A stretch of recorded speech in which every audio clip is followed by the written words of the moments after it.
Hello, podcast world. Welcome to my channel.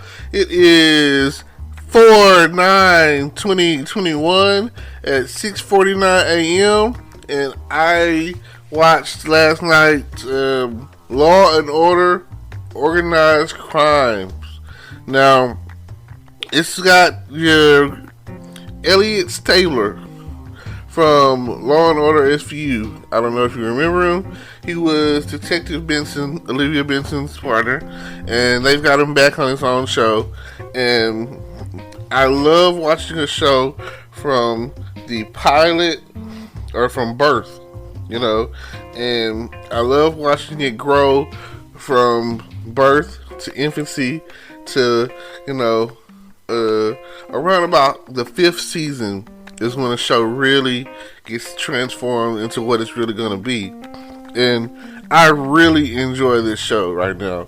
It's Law and Order has already had some hits with Law and Order, and then Law and Order SVU, and then Law and Order Criminal Intent, and now we have Law and Order Organized Crime Unit, and you can't go wrong with Law and Order. Like the concept or whatever, it's written by Dick Wolf, and he has some other shows or whatever that he writes. But a Dick Wolf show, you can't go wrong with it because, hey, if you're into television, daytime television drama or whatever, interested into the thrills that you'll seek on the show, you're gonna get that. If you're one of those people that can really relate to what's going on, then cool. Now, in this episode of Law and Order Crimes, Organized Crimes, right? So in this episode, Detective Stabler, he's still mourning from the death of his wife. He's trying to figure out who killed her, and the main mob boss has died by the hands of his own son. So things are really bad right now. Things are real risque. So you just never know what's going to happen next when it comes down to it. So just keep in mind that he's angry, He's just like so emotional. And then he's talking to Olivia, and she's telling him like, you okay? She's concerned about her former partner, and she just wants to know that he's okay, because she can tell, because she's experienced it herself, that he has an episode of PTSD. That's post-traumatic stress disorder. And for those who have experienced PTSD, or who have it, because it's something that really just kind of flares up. You never know when you're going to have an episode, or when something's going to push your button to where you spaz out and just can't control or remember. They have TV shows about this. Yes, they have Snapped, or the wives usually it's the wives. It could be anyone. But I love when it's the wife that snapped at the husband. She sees red, and next thing you know, she's a killer, and she's just killing and killing and killing. But that's not really how PTSD works. PTSD is just like a something in an episode. It's a manic episode to where some sort of trauma has taken place in your life. Maybe if you're in the military, you've gone to war, and you just can't control yourself, more or less emotionally. And the things that you say are probably some of the most hurtful things you can say, or the things you do are probably some of the most hurtful things you could do, or whatever, including physical altercations like fighting or killing or, whatever. It's just, and then you don't realize that it's happening because, like I say, it's just reaction. And that's all you're doing, is reacting to the buildup of the stress that's on your mind, It's poor mental health at the end of the day. And if you're If, you know, to anyone out there who's in mental health is important. Like, depression is real. You know, I just all the time I say that it's something that you definitely want to check on and keep in touch with, because you never know what's gonna happen next with your mental health.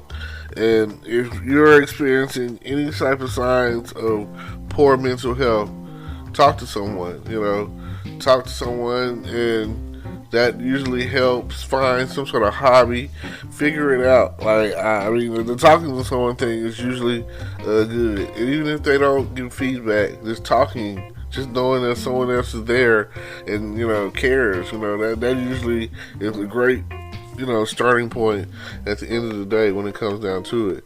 So definitely find some way, an outlet, like video games or whatever, or cooking or cleaning. Cleaning is a good cleanse for your soul. Now, back to the show. Everything that I've seen so far is starting to let me know that it's definitely going to be a great show. So definitely tune in to Law and Order, crime or criminal organized crimes, and check it out. It's definitely action packed. It's definitely a bunch of twists and thrillers in it. If it's your type of show, it's something you definitely be in. If you're already a fan of the Dick Wolf shows, Law and Order, and Chicago Med, Fire, PD, you know, the list goes on and on. But like I say, if it's something that you're into, then you'll definitely check it out. And the thing that I've noticed is, Law and Order, they don't go to court as much, so there's more the law side than the order side. So like, I guess people got mad more so when it seemed like they would go to court and they, you know, if they're guilty, they're gonna get convicted. You know, if the law does their side correctly, then the order side, you know, open and shut case. They're pretty much not going to do anything. Get up there, and I rarely see them fumble the ball if they have an open and shut case, unless something sneaky is going on or underhanded or whatever. Also, it's rare for them to get out of trouble if they get into trouble and it's not them. You know, you pretty much, if you go to court, and this is pretty much what they talk about on the show, you're going to get jammed up. You're going to get locked up. You're going to do time. If they got close enough evidence to decide your fate, you're going to jail. You're going to prison for whatever amount of time. That's why mostly they take the plea deals, and that's just like real life, because you don't really hear about a lot of trials going to court trying to fight the case. They take the plea deal. They're like, you can either go to prison for 99 years to life, or, you know, we'll give you 10 to 15 years, or give you 5 years or something, and they'll be like, you'll only do half of that time, you know, they'll be out of 3 or something. That's why people take plea deals. You know, you can handle going to prison and end up being on parole, you know, getting a chance to see freedom, but that's what's going to happen with the plea deal. If you go to court, they're going to max you out. They're going to be like, what is the maximum? They're not going to be like, what's the minimum? Because they already tried to give you the minimum. Now you done made them take to court, and they start thinking about the word resources and time and all that and effort. And they're going to be like, give him the max, you know, life, you know, whatever. And that's why a lot of criminals, you know, take the plea deal. They willing to be like, oh, okay, we understand, we're not going to do this, we're going to give you like a few years, then that's what they're going to take. Sorry, not sorry. But thank y'all for tuning in. Appreciate your time. Don't forget, world peace.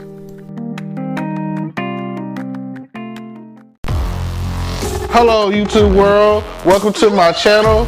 Don't forget to like, comment, subscribe, and hit the notification bell so you can be notified when I drop hot content like this, and stay tuned for the next video.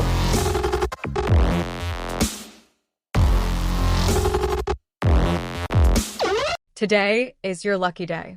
Today is the day that our $3 website works for you, paying you directly to your PayPal daily. Imagine $3 ongoing continuous payments to your PayPal account. Imagine falling asleep and waking up to $300 in your PayPal account. How would this make you feel? How could this help you? What bills could you pay? What kind of fun could you have? What does that retirement look like now? All for a one-time payment of $3. This website is DFY done for you, fully built and completely hosted, and never stops collecting payments for you. You have spent $3 on coffee on a regular, but that coffee won't help you create multiple streams of income. Click the link below.